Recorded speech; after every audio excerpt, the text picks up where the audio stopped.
মাননীয় বিমান ঘোষ মহোদয় পুরসুরাতে এবং গত কয়েকদিন ধরে ওই আমাদের গায়ে কথা আসে না, ভাদ্র মাসে কুত্তা খেপে, এদের মুখের ভাষা আপনারা দেখছেন। এখানকার সাংসদ কাল আমার বাবা তুলেছে, আমাকে বলছিলেন অনেক কর্মী নেতারা আপনি কিছু বলবেন, আমি বলবো না। কুকুর মানুষের পায়ে কামড়ায়, মানুষ কখনো কুকুরের পায়ে কামড়ায় না। হাতি চলে বাজার, কুত্তা ভোঁকে হাজার। অতএব এদের এই কর্মচারীদের কথার উত্তর দেওয়া আমাদের দরকার নেই। আরেকজন অনুব্রত মণ্ডলের মতোই সাইজে একটু ছোট, গোল আলু, 130 কেজি হবে ওজন। তিনি বলেছে খগেন মুর্মুকে যা করেছি বিমান ঘোষকেও তাই করব। আপনার যদি পিতৃ পরিচয় সঠিক থাকে তাহলে ওই তারকেশ্বরের ছোড়াকে বলে গেলাম করে দেখান, করে দেখান। খগেন মুর্মুকে যারা করেছিল তাদেরও যেমন ওষুধ প্রয়োগ চলছে, ওষুধ প্রয়োগ চলছে, এখনো স্প্রে কমপ্লিট হয়নি, কীটাণুনাশক ওষুধ প্রয়োগ এখানে করে দেখান। আর আপনাকে বলে গেলাম এবারে তারকেশ্বর থেকে আপনি জিতেন কি করে সেটাও আমরা বুঝে নেব, আপনি নিশ্চিন্ত থাকুন। আমি শুধু আপনাদের বলবো তৃণমূলের সবাই খেপেছে, মালিক থেকে কর্মচারী। কেন? এসআইআর, এসআইআর এর পুরো নাম কি? বিশেষ বা নিবিড় ভোটার তালিকা সংশোধন। এই ভোটার তালিকা সংশোধনে কি হবে? ভোটার তালিকায় যত মৃত, যত ফলস, যত ডবল ট্রিপল এন্ট্রি মানে একাধিক জায়গায় ভোটে নাম আছে তাদের নাম বাদ চলে যাবে। এবং সবচেয়ে বড় কথা, যারা ভারতীয় নয় তাদের নাম বাদ যাবে। আমাদের পশ্চিমবঙ্গ বাংলাদেশ সীমান্তবর্তী রাজ্য, 9টি জেলা আছে বাংলাদেশের সীমান্তবর্তী এলাকাতে। এই তৃণমূলের লোকেরা তাদের মালিক মমতা ব্যানার্জি বলেন যে তোমাদের বিএসএফ, অমিত শাহজির বিএসএফ, তোমরা ভাই কি করো, এত অনুপ্রবেশকারী আসে। আপনাদের বুথের নেতাদের জেনে রাখা দরকার, জনগণকে বলা দরকার 2016 সাল থেকে 2014 সালে বেড়া কমপ্লিট হয়েছে। পশ্চিম ভারতের সঙ্গে বাংলাদেশের মোট বর্ডার এলাকা হলো 2200 কিলোমিটার। কোন কোন রাজ্যে আছে? মেঘালয়, মিজোরাম, আসাম, ত্রিপুরা আর পশ্চিমবঙ্গ। পশ্চিমবঙ্গে কত কিলোমিটার বাংলাদেশের সঙ্গে? 2200 কিলোমিটার। এই 2200 কিলোমিটারের মধ্যে মমতা ব্যানার্জিকে 16 সাল থেকে, আগে রাজনাথ সিংজি, বর্তমানে অমিত শাহজি এবং সচিব পর্যায়ে বেড়া দেওয়ার জন্য জমি চাওয়া হয়েছে। কিন্তু পশ্চিম বাংলার মুখ্যমন্ত্রী বাংলাদেশি অনুপ্রবেশকারী এবং বার্মা থেকে যে রোহিঙ্গারা কক্সবাজার হয়ে ভারতে ঢুকছেন তারা যাতে অবাধে ঢুকে ভোট ব্যাংকে পরিণত করতে পারেন, ভোট জেহাদ, ল্যান্ড জেহাদ, লাভ জেহাদ, ধর্ম জেহাদ করতে পারেন, সেই জন্য 540 কিলোমিটার জায়গা বেড়া দেওয়ার জন্য জমি দেয়নি। তৃণমূল কংগ্রেস এই কাজ করে আমাদের দেশ ভারতবর্ষকে, রাষ্ট্রকে দুর্বল করার চেষ্টা করেছে। আর বেড়া না থাকার কারণে আমাদের বিএসএফ এর জওয়ানরা চৌকি লাগিয়ে সেখানে এই অবৈধ অনুপ্রবেশকারীদের আটকানোর ক্ষেত্রে প্রতিবন্ধকতা তৈরি হয়েছে। হু করে তারা ঢুকেছে, ঢুকে পশ্চিম বাংলার জনবিন্যাস অর্থাৎ ডেমোগ্রাফি বদলে দিয়েছে তারা।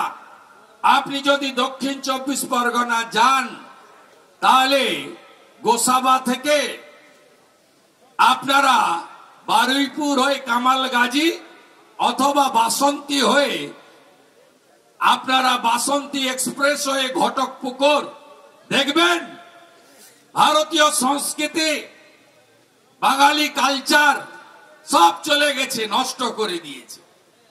একইভাবে বসিরহাট থেকে কোচবিহারের সিতাই, মাথাভাঙা, শীতলকুচি, দিনহাটা, মেখলিগঞ্জ সর্বত্র অনুপ্রবেশকারীরা ঢুকে ঢুকে আমাদের ওই এলাকার ভৌগোলিক অবস্থান পরিবর্তন করেছে।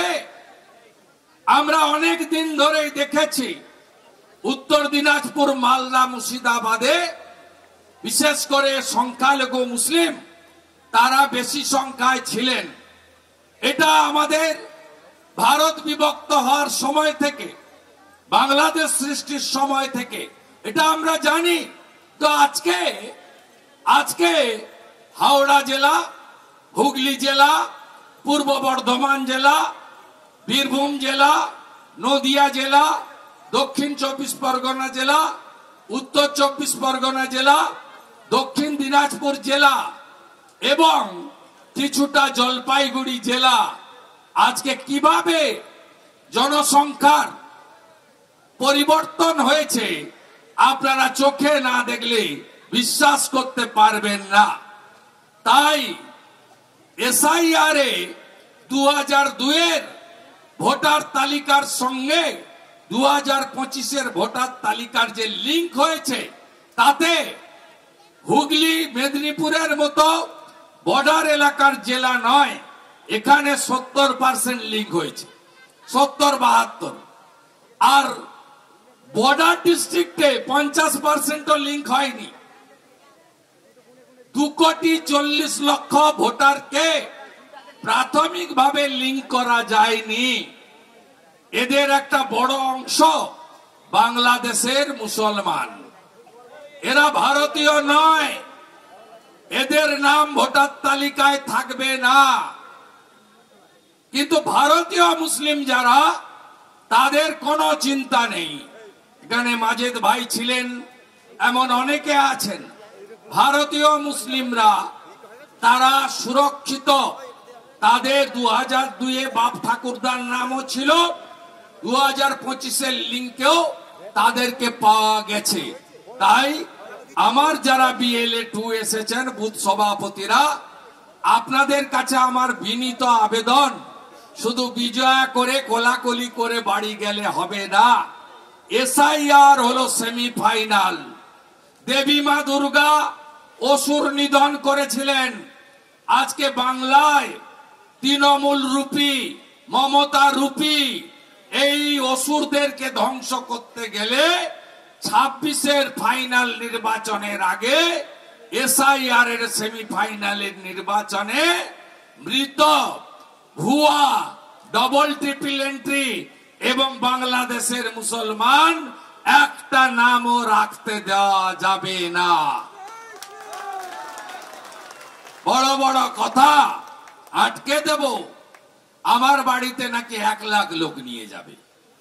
আসুন, আমি আমাদের কর্মীদের বলবো আপনারা কোনো অশান্তিতে জড়াবেন না। তৃণমূলের ক্ষমতা থাকলে লড়াই করুক ইলেকশন কমিশনের সঙ্গে।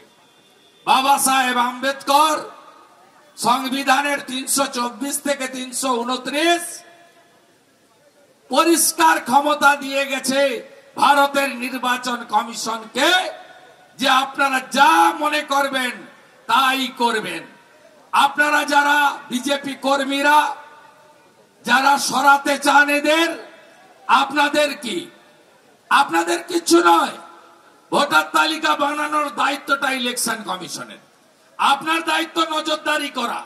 কালকে যেমন খড়গপুরের কর্মীরা ধরে দিয়েছে 8 জন বিএলওকে, তৃণমূল তার মিটিং এ নিয়ে গিয়ে পরিচয় করাচ্ছে। এই নজরদারি ছোট চৌকিদারের কাজ বিএলএ 2 বিজেপির লোকেদের করতে হবে। খবর দেবেন, ব্যবস্থা নেওয়ার দায়িত্ব আমার শ্রমিক ভট্টাচার্য সুকান্ত মজুমদারের। আমাদের দায়িত্ব। কালকে 8টা চোরকে ধরেছি আমরা খড়গপুরে। এই কাজটা আমরা করব। লড়াইতে আপনারা যাবেন না।